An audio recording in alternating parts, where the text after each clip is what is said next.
Dozens of residents were evacuated from 2 Portuguese villages as wildfires injured at least 19 people. Over 1,800 firefighters have been deployed nationwide.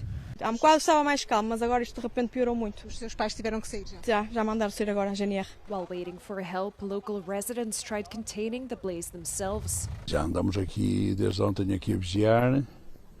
Ele não chegou aqui porque andava aqui perto também.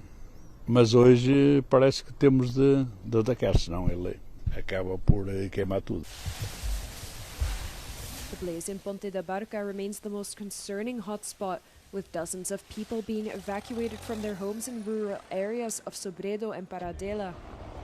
And in Aruca, the fire has since been contained, but the blaze burned over 4,500 hectares of forest.